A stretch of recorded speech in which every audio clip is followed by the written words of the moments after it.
Mathematical science mathematical science YouTube channel हमने उन student के लिए बनाया है जो कोचिंग तो ज्वाइन करते हैं लेकिन उनके कॉन्सेप्ट क्लियर नहीं हो पाते।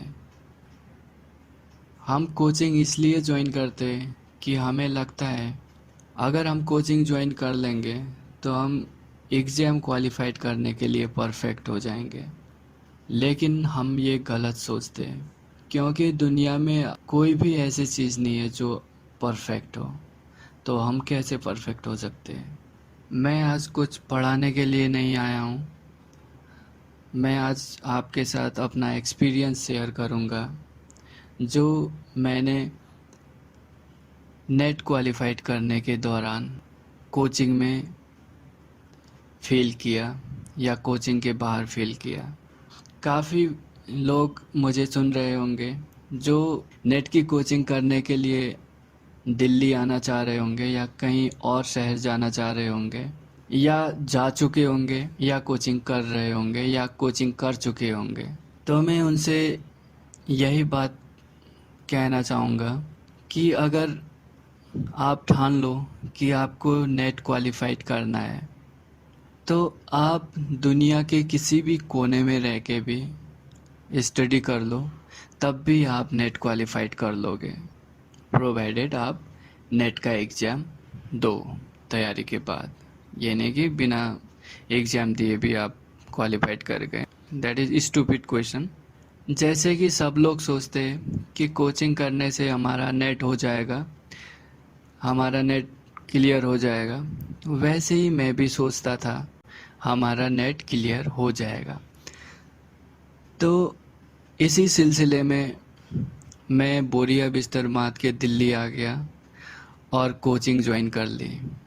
दिल्ली आके मैंने कोचिंग ज्वाइन की तो मैं यही सोचने लग गया कि अब तो कोचिंग ज्वाइन कर ली है तो अब मेरा तो नेट क्वालिफाइड हो जाएगा। जो भी कोचिंग में पढ़ाया जाता था उसके नोट्स बनाते गए, पढ़ते गए और बस यही सिलसिला चलता रहा कोचिंग का। जब एग्ज़ाम आया तो प्रेशर और बढ़ने लगा तो और हम पढ़ने लगे। मतलब जो ग्राफ था पढ़ने का एक्सपोनेंशियली इंक्रीजिंग था। तो जैसे ही हम टाइम नज़दीक आ रहा था हम और पढ़ रहे थे और पढ़ रहे थे। और पढ़ने का मतलब होता है और डिप्रेशन में जाना और टेंशन में जाना, क्योंकि वहाँ पे हमें ऐसी चीज़ें दिखने लगती है कि हमने पढ़ा नहीं है, फिर हम उसको पढ़ना चाहते हैं, जो कि हम गलत करते हैं।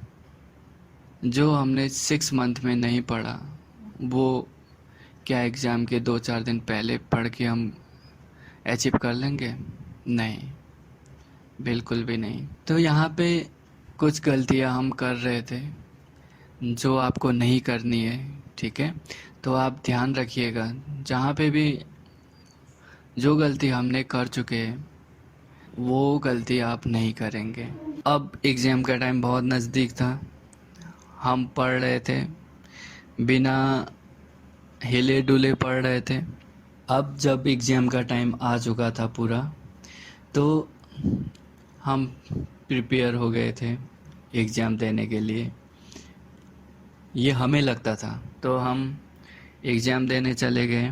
तो एग्ज़ामिनेशन हॉल में बैठे, जैसे पेपर आया पेपर पढ़ने लगे।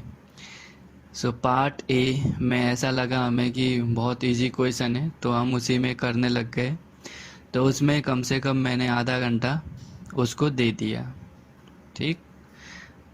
अब आधा घंटा उसको दे चुका था मैं।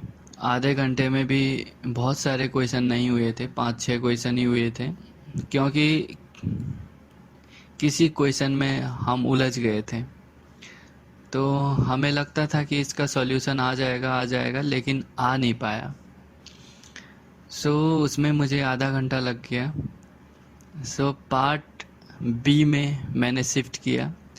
जब पार्ट बी में शिफ्ट किया तो पार्ट बी के क्वेश्चन में करने लग गया। तो उसमें पूरा मुझे डेढ़ घंटा लग गया पार्ट बी के क्वेश्चन सॉल्व करने में, जबकि पूरे क्वेश्चन वहाँ सॉल्व नहीं हुए थे।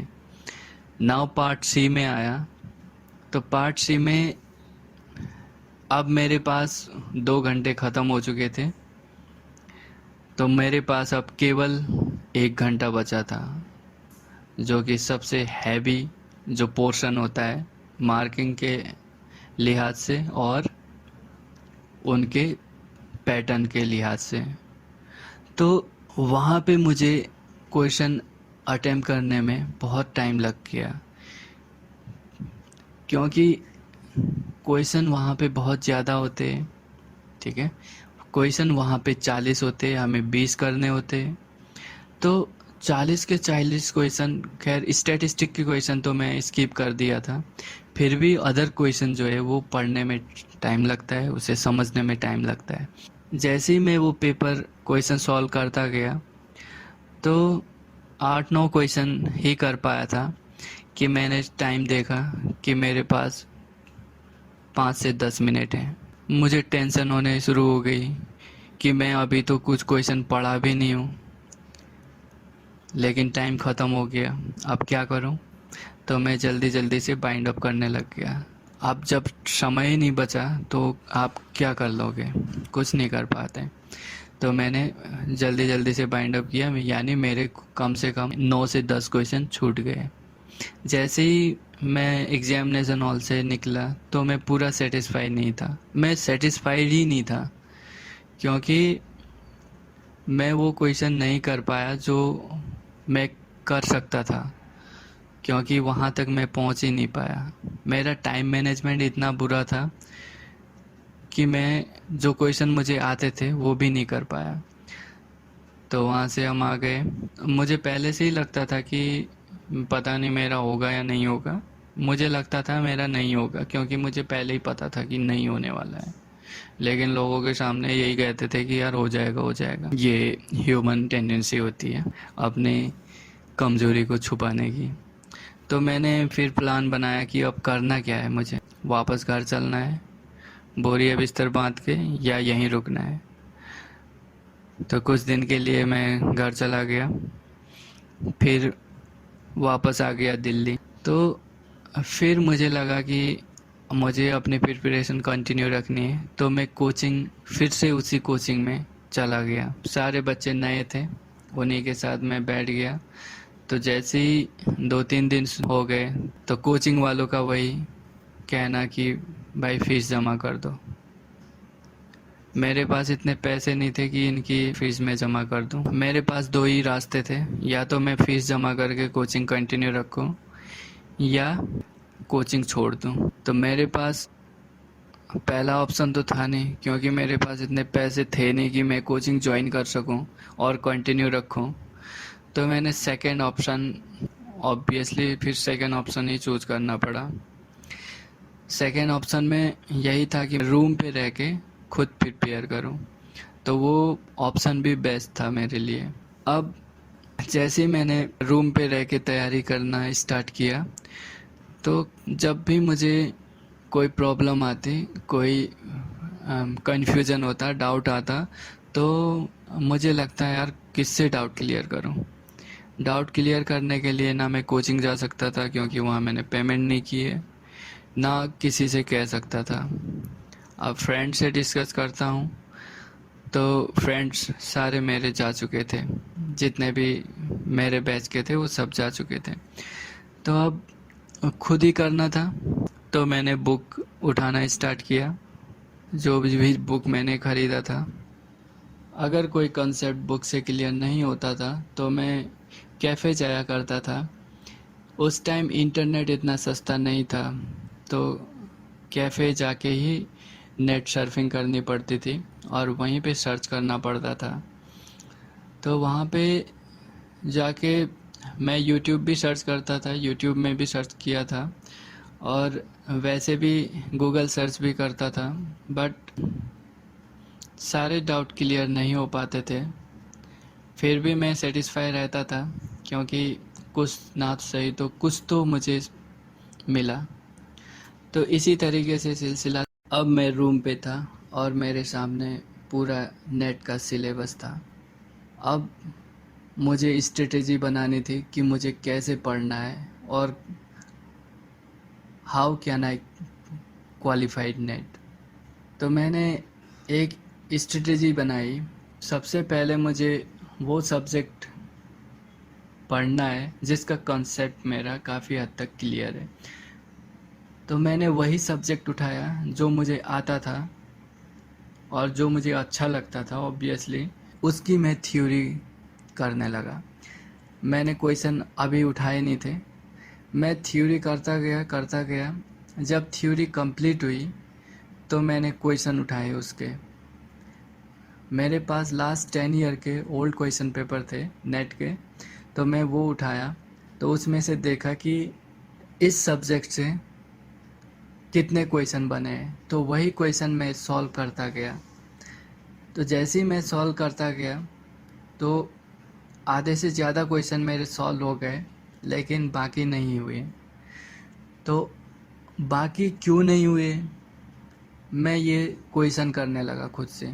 उसके बाद मैंने देखा कि कौन से क्वेश्चन नहीं हुए और वो क्वेश्चन किस थ्योरी से रिलेटेड थे। तो वो थ्योरी मैं पढ़ता गया, फिर मैं उन क्वेश्चन को अटेम्प्ट करता गया। फिर मैंने दोबारा थ्योरी पढ़ी, जो क्वेश्चन नहीं हुए थे उनके रिलेटेड में जो थ्योरी थी, फिर मैं उन क्वेश्चन को करता गया, तो वो क्वेश्चन भी होते गए। यानी यहाँ से मैंने ये देखा कि अगर हमारी थ्योरी का कंसेप्ट क्लियर नहीं है तो क्वेश्चन हमारे हाथ से सॉल्व नहीं हो सकते। एक आध तुक्का लग सकता है आपका, लेकिन नॉट फॉर ऑल, सभी के लिए नहीं हो सकता, बिल्कुल भी नहीं हो सकता। एग्जिस्टेंस का मतलब फॉर ऑल नहीं होता है। ओके, अब यहाँ पे यही चीज़ होती रही। तो फाइनली काफ़ी क्वेश्चन मैं कर चुका था। इन्हीं क्वेश्चंस ने मेरा थ्योरी का कॉन्सेप्ट और क्लियर करा दिया था। तो अब मुझे नेक्स्ट सब्जेक्ट में जाना था, दूसरे सब्जेक्ट में। एक्चुअली मैंने फर्स्ट सब्जेक्ट जो चूज़ किया था वो एब्स्ट्रैक्ट अलजेब्रा था। अब मुझे नेक्स्ट सब्जेक्ट में जाना था, तो मैं डिसाइड कर रहा था कि कौन सा सब्जेक्ट लूँ। तो मैंने वो सब्जेक्ट लिया जिसमें जो इजी भी है और नेट में उसका बहुत बड़ा रोल है। यानी नेट में उससे काफ़ी क्वेश्चन बनते हैं। तो वो था मेरा लीनियर अलजेब्रा।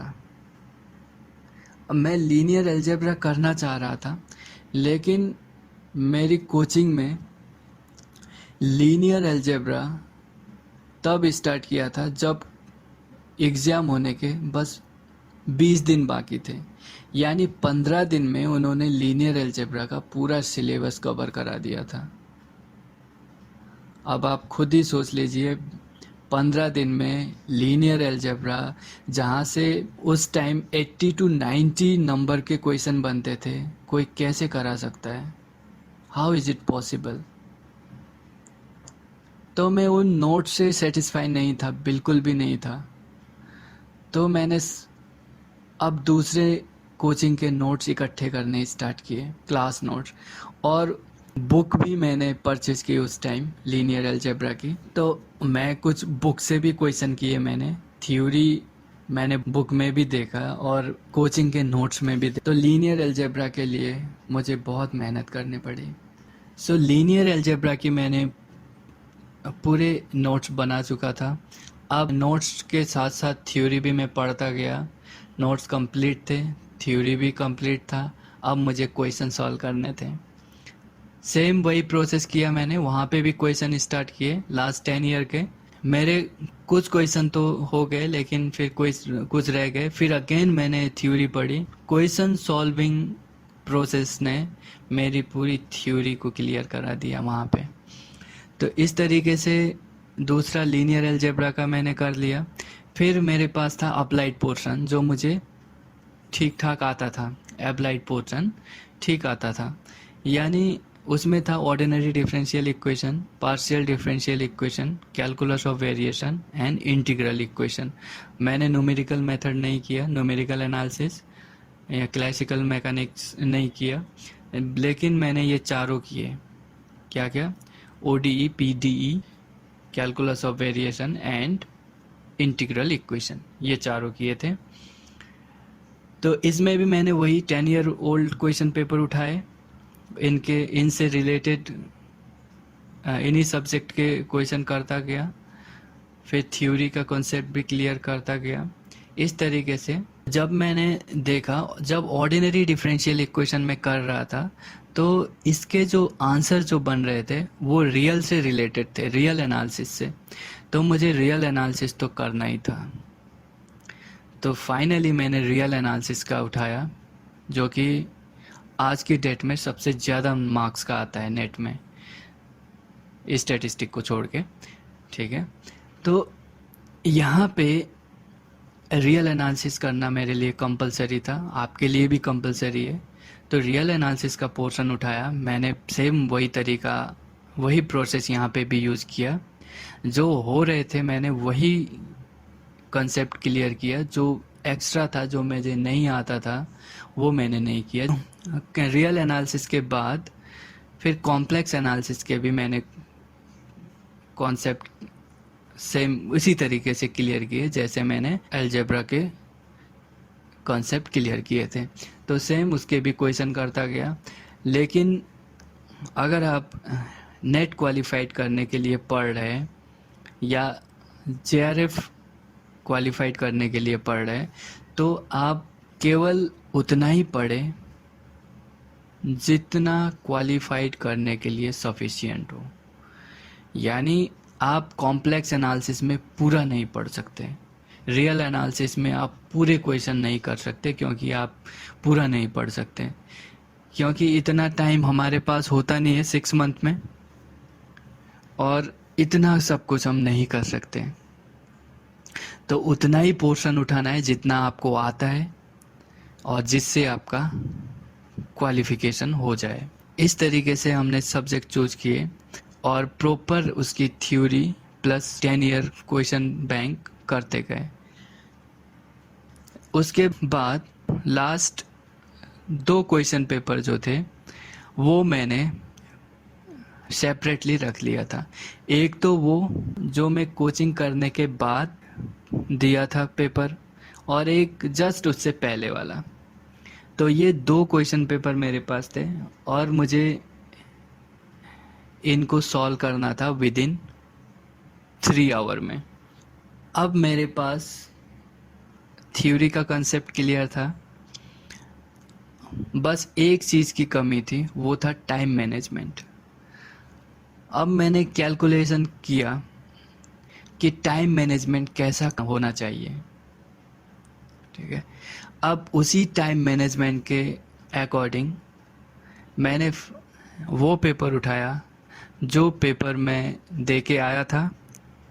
जिस पेपर में मैं क्वालिफाइड नहीं हो पाया था वो पेपर उठाया, और मॉर्निंग में 9 बजे मैं बैठ गया अपने ही रूम पे। मेरे पास रिस्ट वॉच थे, 3 घंटे का टाइम था, पेपर था, उसको सॉल्व करना था। पेपर उठाया, पार्ट ए से मैं करने लग गया। पार्ट ए से मैंने जैसे किया तो कुछ क्वेश्चन हो गए, कुछ क्वेश्चन नहीं हो पाए। ठीक है, लेकिन पार्ट ए को मैंने 20 मिनट से ज़्यादा नहीं दिया। फिर मैं पार्ट बी में आ गया, उसमें मैंने 50 से लेके 60 मिनट्स यानी 50 मिनट से लेके 1 घंटे तक का समय दिया। अब मेरे पास 1 घंटा 40 मिनट बच गए थे। ठीक है, क्योंकि 20 मिनट वहाँ दे दिया मैंने, 1 घंटा वहाँ, 1 घंटा या 50 मिनट मैंने पार्ट बी को दिया।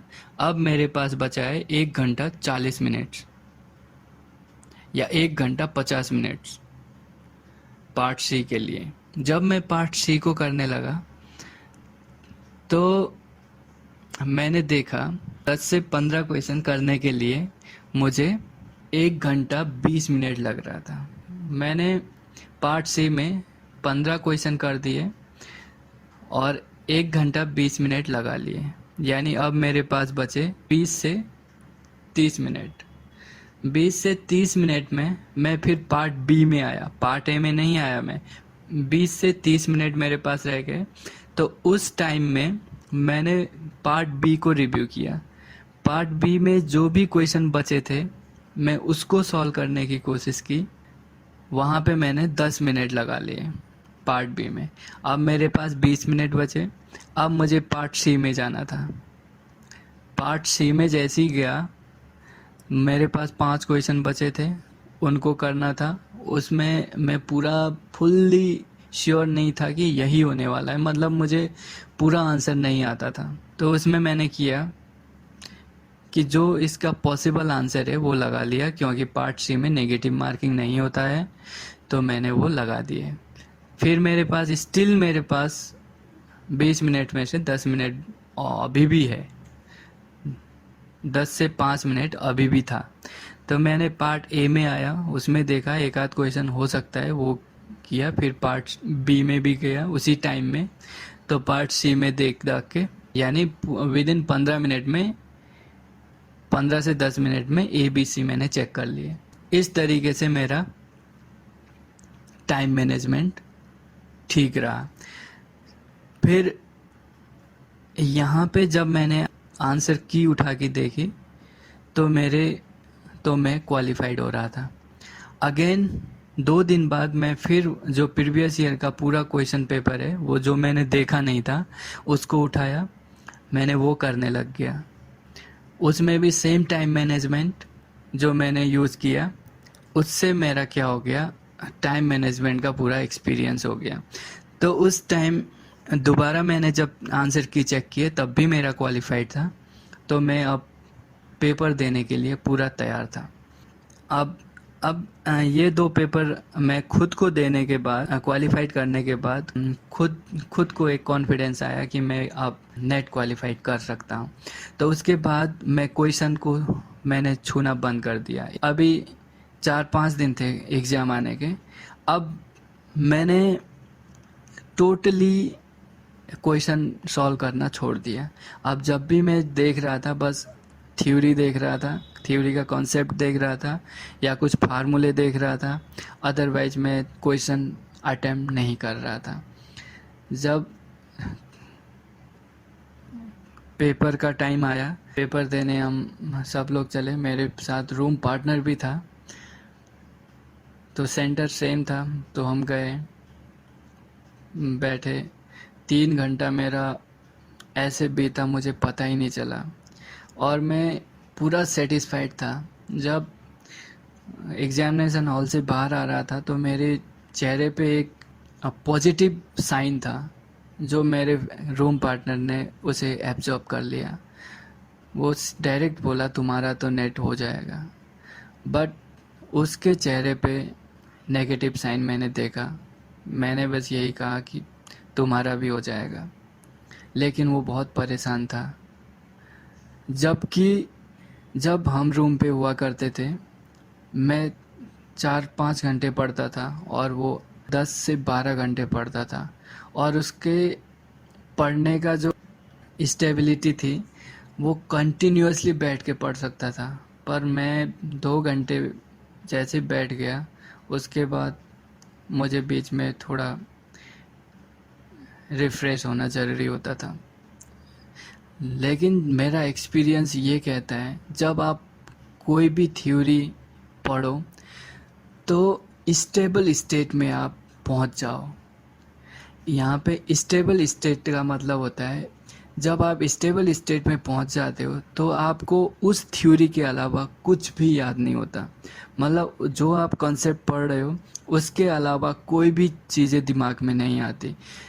अगर आप इस तरीके से दिन में 3-4 घंटे पढ़ लेते हो स्टेबल स्टेट में रह के, तो आप 12 घंटे के बराबर पढ़ रहे हो। तो हमेशा ध्यान रखना, जब आप किसी भी कॉन्सेप्ट के बारे में या किसी भी थ्योरी, कोई भी थ्योरी पढ़े, तो आप स्टेबल स्टेट में जाके पढ़े। कोई भी डिस्टरबेंस नहीं होना चाहिए बाहर का, यानी कोई भी ऐसी चीज़ें इमेजिन नहीं होनी चाहिए जो आपको वहाँ से पढ़ने में रिस्ट्रिक्ट करे, अवरोध करे। तो इस तरीके से आपको पढ़ना होगा। और time management is so important in any competitive exams, so please care about time management. तभी आप देख सकते हो किसी भी कोई भी इंस्टीट्यूट हो जो मैनेजमेंट का कोर्स कराता है, उसकी फीस भी उतनी महंगी होती है। यानी सबसे महंगी फीस जो होती है ना, मैनेजमेंट इंस्टीट्यूट की होती है। तो management is the so important, चाहे वो सीएम हो, चाहे पीएम हो, चाहे डीएम हो, अगर वो अपने पोस्ट पे है तो केवल मैनेजमेंट की वजह से। जिस दिन मैनेजमेंट उनका ख़राब हुआ, समझो उनकी कुर्सी खिसक गई। तो management is the so important things in the any competitive exam. तो इस तरीके से आप अपनी स्ट्रेटेजी बनाइए। पढ़ने की स्ट्रेटेजी होनी चाहिए, टाइम मैनेजमेंट की स्ट्रेटेजी होनी चाहिए, और पढ़ते टाइम जो स्टेबल स्टेट है उसमें पहुंचने की स्टेबिलिटी आप में होनी चाहिए।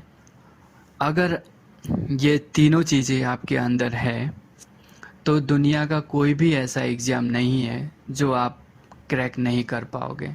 तो जो मैंने गलती की है, मैं नहीं चाहता वो आप करें।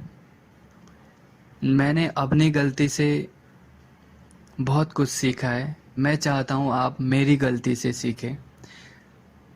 क्योंकि आप अगर अपनी गलती से सीखने का वेट करोगे तो आपका लाइफ जो है बहुत कम पड़ जाएगा उस सीखने के लिए।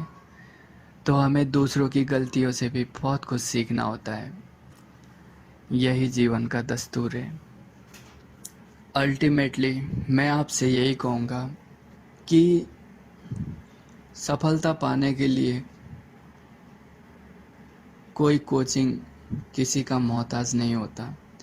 अगर आपके अंदर डिटर्मिनेशन है, डेडिकेशन है, तो आप दुनिया के किसी भी कोने में रह के भी कोई भी एग्ज़ाम क्रैक कर सकते हैं।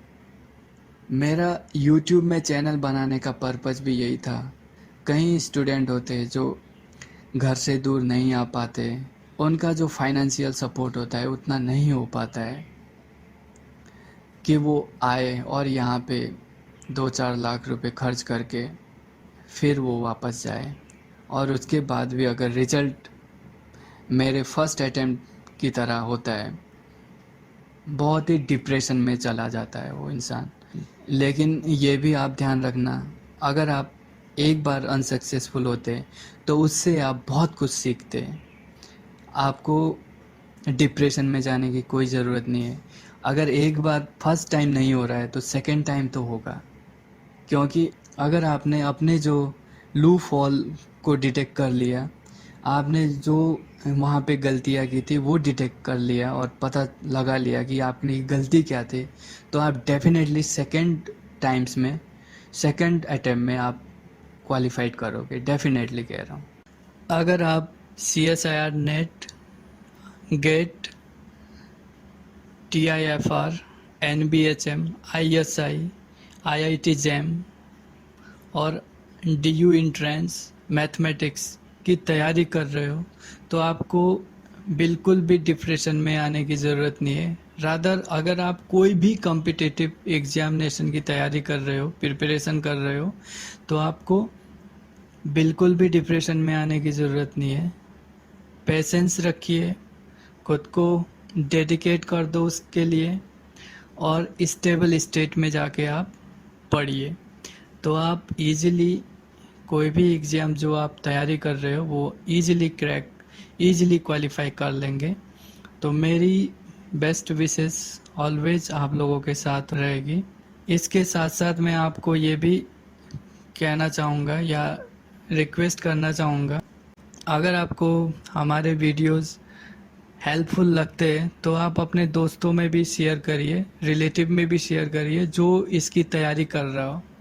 क्योंकि प्यार और नॉलेज जो है शेयर करने से बढ़ती है, इसलिए आप इसमें बिल्कुल भी कंजूसी ना दिखाइए, शेयर करिए।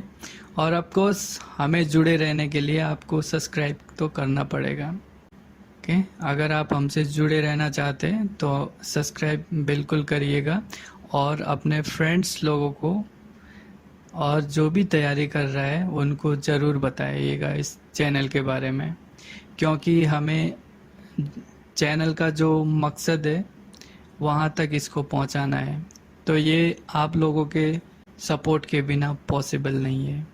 Again, my best wishes are always with you.